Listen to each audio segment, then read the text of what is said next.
আসসালামু আলাইকুম রহমতুল্লাহি অবরকাতুহু।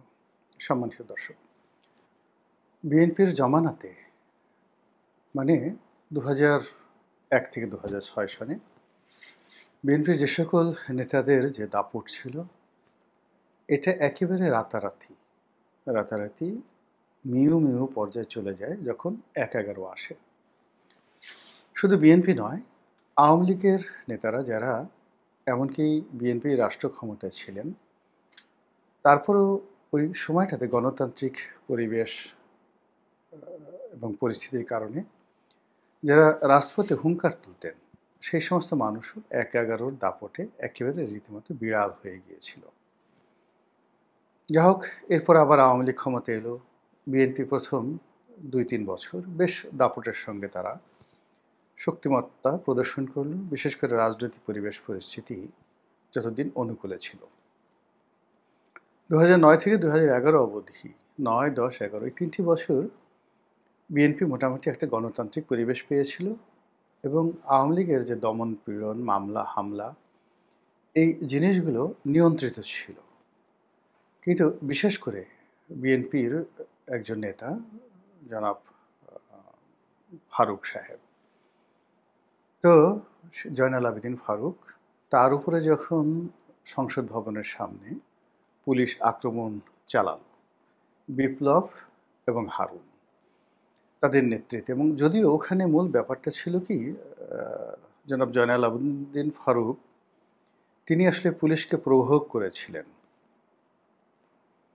দ্বিতীয়ত, ওই এই যে বক্তব্য, এই বক্তব্যটি কিন্তু যখন আমি আওয়ামী লীগের এমপি, তখন একুশে টেলিভিশনে হুবহু এই কথা বলেছি এবং আজকের দিন আমি একই কথা বলতে চাই যে জয়নাল আবেদীন ফারুক সাহেব ওই দিন যে উগ্রতা দেখিয়েছিলেন, একজন সংসদ সদস্য হিসেবে তার সেই উগ্রতাটা দেখানো ঠিক হয়নি। এবং ওই জায়গাতে যদি হারুনের পরিবর্তে, বিপ্লবের পরিবর্তে বিএনপি পন্থী কোনো পুলিশ কর্মকর্তা থাকতেন, এমনকি যদি জয়নাল আবেদীন ফারুক সাহেবের একেবারে আপনজন, নিজের রক্তের কেউ থাকতেন, তাহলেও পরিস্থিতি সেদিন যা ঘটেছিল এর বাইরে অন্য কিছু হতো না। তো সেই যে ঘটনাটা শুরু হলো, তাকে পেটানোর মাধ্যমে হারুনের উত্থান হলো, বিপ্লবের উত্থান হলো, এর আগ পর্যন্ত কিন্তু হারুন এবং বিপ্লবের মতো পুলিশ কর্মকর্তাদের নাম আওয়ামী লীগের মধ্যে ছিল না।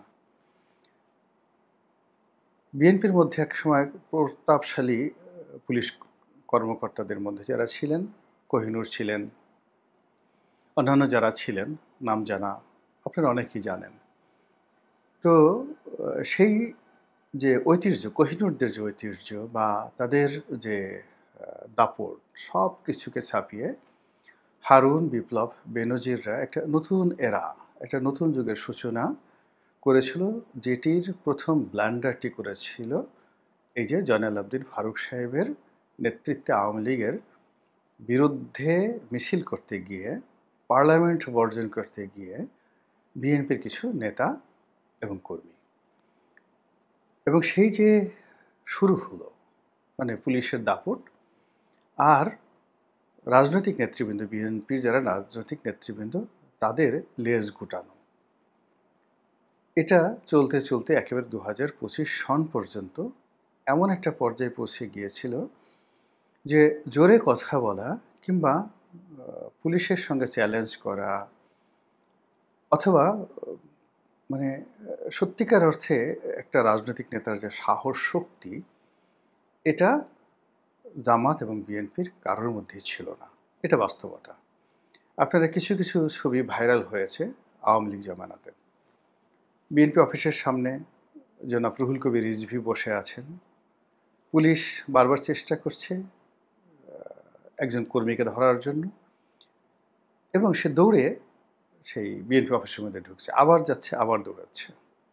এবং একটা সময় যখন তাকে ধরে ফেলা হলো, তিনি রুহুল কবির রিজভী সাহেবকে জড়িয়ে ধরলেন। এই দৃশ্য আপনারা দেখেছেন। আরেকটা দৃশ্য আপনারা দেখেছেন যে খুব গরম বক্তৃতা দিচ্ছেন সুলতান সালাউদ্দিন টুকু,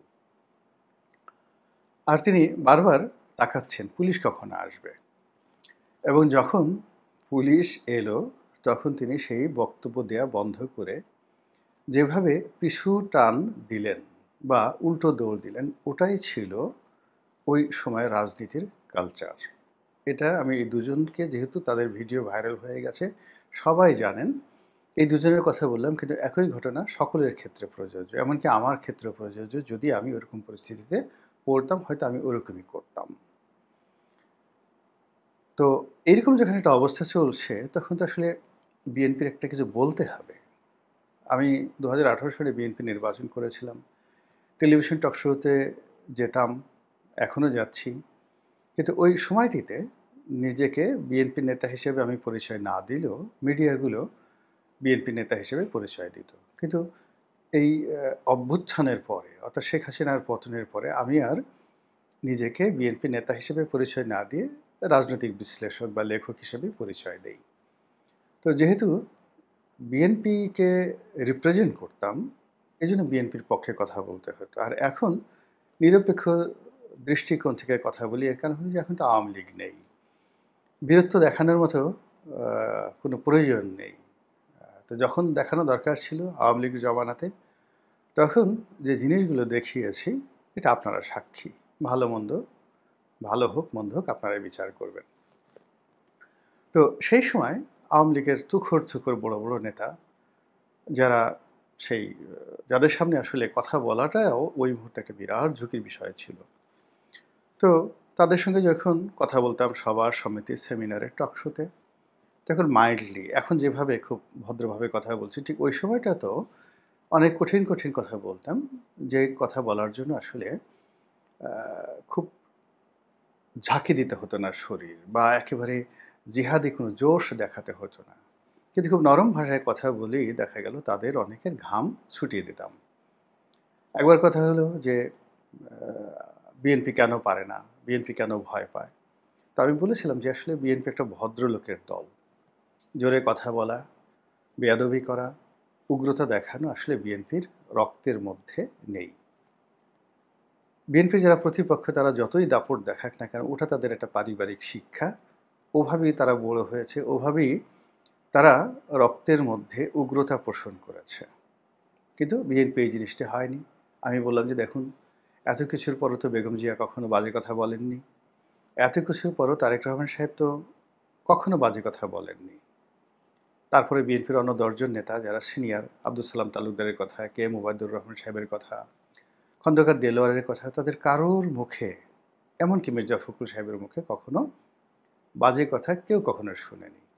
তো এই কথাগুলো বলতাম, এবং একই সঙ্গে জামাতের প্রশংসা করতাম, যেহেতু বিএনপি জামাত এখন অ্যালার্ট ছিলেন, এবং জামাতের যে ভালো ভালো দিকগুলো ওই সময়টাতে জামাতকে নিয়ে কথা বলা, বিএনপি নিয়ে কথা বলা যেত, কিন্তু জামাতকে নিয়ে কথা বলা, পিনাকিকে নিয়ে কথা বলা, সেফায়েতুল্লাহ সেফুকে নিয়ে কথা বলা, এটা রীতিমতো ফাঁসির ঝুঁকি ছিল এবং গুম হওয়ার ঝুঁকি ছিল। কিন্তু কথাগুলো কৌশলে লিখেছি এবং বলেছি। তো সেই যে বক্তব্য, সেই বক্তব্যটা এখন এসে ঠিক এই গত ১৪ মাসের ব্যবধানে একেবারে রিভার্স হয়ে গেছে। এখন জামাত এবং বিএনপি ২০০৯ থেকে ২০২৫ সনে যে ভদ্রতা দেখাতেন, যে বিনয় দেখাতেন, তারপরে যে আনুগত্য দেখাতেন, এবং অবস্থাদৃষ্টে মনে হতো এদেরকে দয়া করা, করুণা করা আসলে আওয়ামী লীগের উচিত, ঠিক একই কাজ এখন আওয়ামী লীগের লোকজন কিন্তু করছে। বাংলাদেশে আপনি দেখবেন যে এই ১ বছর আগে যে সমস্ত মানুষের কণ্ঠ ছিল রয়্যাল বেঙ্গল টাইগারের মতো, তাদের এখন কণ্ঠ মানে স্তব্ধ হয়ে গেছে, শোকে পাথর হয়ে গেছে। যাদের শরীর একেবারে তুলতুলে ছিল, সেই তুলতুলে শরীরগুলো এখন পালাতে পালাতে মানে পেশিবহুল হয়ে গেছে। যাদের ডায়াবেটিস ছিল, ডায়াবেটিস ভালো হয়ে গেছে। যারা দৌড়াতে পারতেন না, তারা এখন দৌড়াতে পারেন। যারা ঘর থেকে বেরোতে পারতেন না, চৌকি থেকে বা খাট থেকে যারা নামতে মানে অন্যের সহযোগিতা নিতে এখন দিতে আসছে, তারা পাহাড়ে উঠে যাচ্ছে, জঙ্গল পেরিয়ে যাচ্ছে। মশা মাছি তো তাদের কাছে কোনো ব্যাপারই না। সামনে গোকরা সাপ পড়লেও তারা জীবনের ভয়ে গোকরা সাপের মাথার উপর পাড়া দিয়ে সুন্দরবন পাড়ি দিয়ে নিরাপদ আশ্রয় ভারতে চলে যাচ্ছেন। কত সেই যে চিন্তা করেন, বিচারপতি মানিকের মতো মানুষ যেভাবে সীমান্তে পাড়ি দিয়ে যাচ্ছিলেন, ওটা আপনি না দেখলে বিশ্বাস করতে পারবেন যে এই মানুষ এই কাজ করতে পারে। কিংবা একজন ছাত্রলীগের সাধারণ সম্পাদক ছিলেন, নেহায়েত ভদ্রলোক মানুষ। কারোর সঙ্গে তার ইসাহাক আলী খান পান্না, কারোর সঙ্গে তার ওইরকম শত্রুতা ছিল বলে আমার জানা নেই। কিন্তু আওয়ামী লীগের পতনে তিনিও ভীত সন্ত্রস্ত হয়ে গেলেন এবং তিনি পাহাড়ে উঠতে গিয়ে হার্ট অ্যাটাক করে মারা গেলেন। এরকম অসংখ্য ঘটনা ঘটেছে। তো আওয়ামী লীগ বিএনপির মতো ভদ্র হয়ে গেছে, জামাতের মতো ভদ্র হয়ে গেছে, এবং বিএনপি এবং জামাত সম্মিলিতভাবে যত সুন্দরভাবে পালিয়েছেন তার চেয়ে অনেক সুন্দরভাবে আওয়ামী লীগের লোকজন পালাতে শিখেছেন। এখন এই শহরে আওয়ামী লীগের অনেক মন্ত্রী এমপি টিল নাও পালিয়ে আছেন, কিন্তু আমরা তাদের টিকিটি পর্যন্ত স্পর্শ করতে পারছি না। আর বিএনপিরা এই পালানোর ক্ষেত্রে এতটা পটু ছিল না, ঘপাঘপ করে তাদেরকে আওয়ামী লীগের পুলিশ বাহিনী তাদেরকে ধরে ফেলত। কিন্তু যে সমস্যাটা দেখা দিয়েছে সেটা হলো আওয়ামী লীগের যে মন্দ কাজগুলো ছিল, অর্থাৎ তারা ওই সময়টিতে যে উচ্চস্বরে কথা বলতেন, বেয়াদবি করতেন, তারপরে যাকে বলা হয় হুমকি দিতেন, ধামকি দিতেন, ঠিক সেই জিনিসগুলো আরও মাল্টিপল হয়ে, মানে যাকে বলা হয় বহুগুণে বেড়ে জামাত নেতাদের মুখে এবং বিএনপি নেতাদের মুখে চলে আসছে। জামাতের একজন শীর্ষ নেতার মুখে যখন আমি ঠিক এই জুলাই আগস্ট বিপ্লবের 2-3 মাস পরে প্রথম শুনলাম যে তিনি মাথায় টুপি দিয়ে সফেদ দাড়ি মুখে একেবারে জিন্দাউলির মতো তার চেহারা, তিনি যখন খুব রাগ হয়ে মুখ একেবারে খেঁচিয়ে তারপরে শেষে হাত মুষ্টিবদ্ধ করে যেভাবে তিনি বললেন যে আর একটা কথা বলবেন না, যদি কথা বলেন তাহলে একেবারে গলার উপরে পাড়া দিয়ে জিহ্বাটা, তাও আবার ডান হাত দিয়ে জিহ্বা ধরবেন না, তিনি বাম হাত দিয়ে টান দিয়ে জিহ্বাটা ছুঁয়ে ফেলতেন। তাই আমি বললাম যে এ কি আল্লাহ, কয়দিন আগে লা ইলাহা ইল্লা আনতা সুবহানাকা ইন্নী কুনতু মিনাজ জালিমিন দোয়া ইউনূস পড়তে পড়তে যার জীবন শেষ হয়ে গেল, এবং এইভাবে যদি শেখ হাসিনা বছর খানেক থাকতেন, এই লোক বাঁচতেন কিনা সন্দেহ, তার এত কুয়াতুল মুসলিমিন কোত্থেকে আসলো, আমি অবাক হয়ে গেলাম। কিন্তু আবার 6 মাস পরে দেখা গেল বিএনপির অনেক নেতা যে ভাষায় কথা বলছেন, তার মধ্যে আমার অনেক প্রিয় একজন নেতা, আমি দেখলাম যে তিনিও ঠিক সেই জামাত নেতার মতো কথা বলছেন, তবে তিনি গলার উপরে মানে পাড়া দিতে চাননি। তিনি শুধু এই কথা বলেছেন যে টান দিয়ে জিহ্বা ছিঁড়ে ফেলব। এখন এই যে টান দিয়ে জিহ্বা ছিঁড়ে ফেলার যে সংস্কৃতি বা জিহাদি জোশ, এই যে দক্ষিণপন্থী মনোভাব, যে উগ্রতা, সে উগ্রতা হলো যে আমার মতের বিরুদ্ধে যাওয়া যাবে না, আমার হুকুমের বাইরে যাওয়া যাবে না, কথা বলা যাবে না, আমি যা বলবো সব কিছু ঠিক ঠিক বলতে হবে, আর আমি যা কিছু বলবো আপনাদেরকে জিজ্ঞাসা করবো এগুলো ঠিক, সবাই পিছন থেকে বলবেন সব ঠিক আছে, আমি বলবো চিৎকার করে আপনারা বলুন, চিল্লাইয়ে বলুন, এটা কমন শব্দ। এখন মিজানুর রহমান আজহারিকে এই কথা শিখিয়ে দিয়েছেন তারেক মনোয়ারকে এই কথা শিখিয়ে দিয়েছেন দেলোয়ার হোসেন সাইদি সাহেব, কিন্তু এখন এটা রাজনীতির ময়দানে খুবই জনপ্রিয়। চিল্লাইয়ে বলেন, চিৎকার করে বলেন ঠিক আছে কিনা, ঠিক ঠিক ঠিক। তো এই যে ঠিক ঠিকের যে রাজনীতি, জিহ্বা টান দিয়ে ছিঁড়ে ফেলার যে রাজনীতি, তারপর গলায় পাড়া দেওয়ার যে রাজনীতি, এই রাজনীতি নিয়ে বিএনপি এবং জামাত আসলে কি তার গন্তব্যে বা মাকামে পৌঁছাতে পারবে? দুঃখজনক হলেও সত্যি, কখনো সেটা সম্ভব হবে না। যে কারণে বিএনপির পতন হয়েছিল 2001 থেকে 6, সেই পতনের কারণগুলো আওয়ামী লীগ 15 বছর ধরে অনুসরণ করেছে। আবার 15 বছর আওয়ামী লীগের যে কর্মের কারণে তাদের পতন হয়েছে, গত 1 বছর ধরে প্রতিটি পক্ষ একটি কুকর্ম পরিত্যাগ করেনি, বরং সেগুলোকে আরও কত সুন্দরভাবে রঙে ঢঙে সঙে সেগুলো বাস্তবায়ন করা যায়, সেই কাজগুলো করে পুরো দেশকে এমন একটা রসাতলের দিকে ঠেলে দেওয়া হয়েছে, স্বয়ং আল্লাহ রাব্বুল আলামিন যদি কোনো অবতার পাঠিয়ে আমাদেরকে উদ্ধার করেন, তাহলে হয়তো আমাদের যে অন্যায়, আমাদের যে দুরবস্থা, এটার একটা সুরাহা হবে। অন্যথায় বনী ইসরায়েল জাতিদের মতো পুরো দেশ জাতি আমাদেরকে যে কত অনন্তকাল ধরে এই অরাজকতা, অভাব, অভিযোগ এবং নিরাপত্তাহীনতার মধ্যে কাটাতে হবে, একমাত্র